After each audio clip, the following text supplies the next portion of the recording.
কোনো এক সময় একটি জায়গায় অনেক পশু পাখি বাস করত। তারা সবাই কোনো না কোনো কাজে ব্যস্ত থাকত, শুধু একটি কুকুর বাদে। কুকুরটা খুব চালাক ছিল, তাই কুকুর সিদ্ধান্ত নিল যে আমাকে একটি সেলুন খুলতে হবে। সবাই আমার কাছে চুল কাটতে আসবে, এর ফলে আমার সংসার ভালোভাবে চলে যাবে। তাই সে জায়গা খুঁজতে শুরু করলো।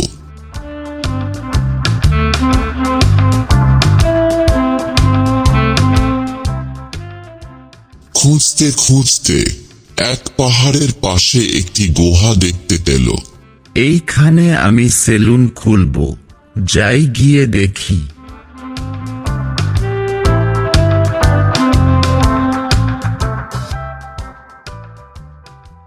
সে সিদ্ধান্ত নিল যে ওই গুহায় সেলুন খুলবে। পরের দিন সে সেটাকে সেলুনে তৈরি করলো।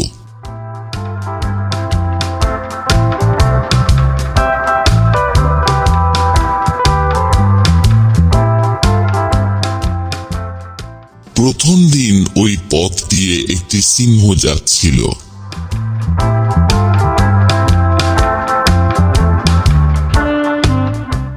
এইখানে সেলুন কোথায় ছিল?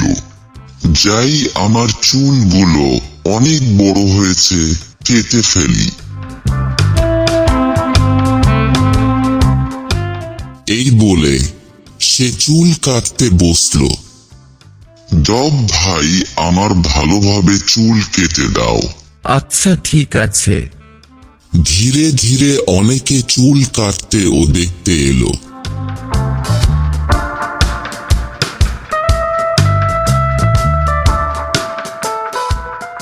কুকুর সিংহের চুল কাটা শুরু করলো। মজার ব্যাপার শোনো, আসলে সে চুল কাটতে জানে না। প্রথমে একটু কেটে সে চিন্তা করলো, আমি ওর কি কাটিং করব। আচ্ছা, দেখা যাক। এই বলে সে শুরু করলো। সে 2-3 টানে তার মাথার সমস্ত চুল কেটে ফেলল। চলো, তোমার হয়ে গেছে। সিংহ উঠে আয়নায় তার মুখ দেখে, এ কি করেছো? তোমাকে আজ মেরে ফেলবো। রেগে গিয়ে কুকুরকে মারতে গেল। কুকুর বলল, এটা নতুন কাটিং। যে অহংকারী ও খারাপ হয়, সে আমার এই কাটিং দেখতে পায় না। এই বলে সিংহ সংকোচ মনে আর কিছু বলল না। এরপর একটি ঘোড়া এলো। কুকুর একই রকম ভাবে তার মাথা টাক করে দিল। ঘোড়া কিছু না বলে একই রকম ভাবে সে ও চলে গেল। তারপর একটি চালাক শেয়াল এলো। ডগ ভাই, আমার চুল কেটে দাও। আচ্ছা, ঠিক আছে, বসো। এই বলে কুকুর আবার শেয়ালের চুল কাটা শুরু করলো।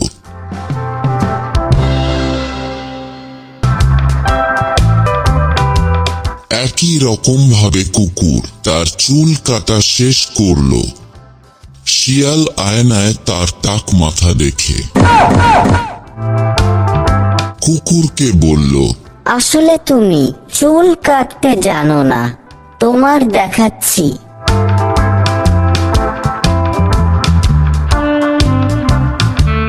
শিয়াল এসে বাঘের কাছে নালিশ জানালো।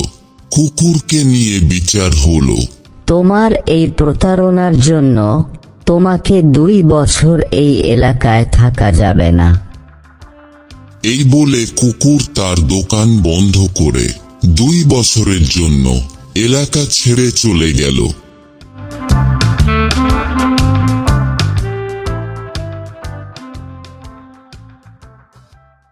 শোনানো গল্পটা ভালো লাগলে আর নতুন গল্পের জন্য চ্যানেলকে সাবস্ক্রাইব করে